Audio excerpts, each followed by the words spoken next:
মির্জা ফখরুল ইসলাম আলমগীরকে নিয়ে একই বলতেছে, কথাগুলি শোনেন।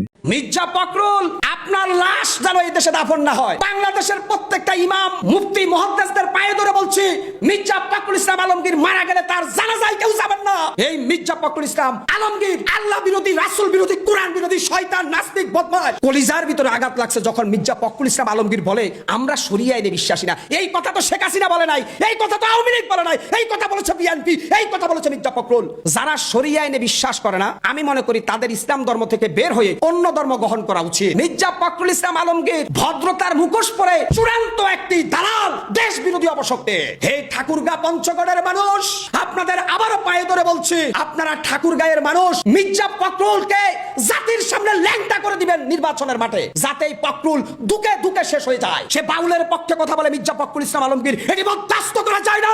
রক্ত যখন দিয়েছি আমরা, রক্তের বন্যা বয়ে দিব। ফখরুলের মতো শাহবাগী শয়তানদেরকে এই জমিনে আমরা বেনিশ করে দিব।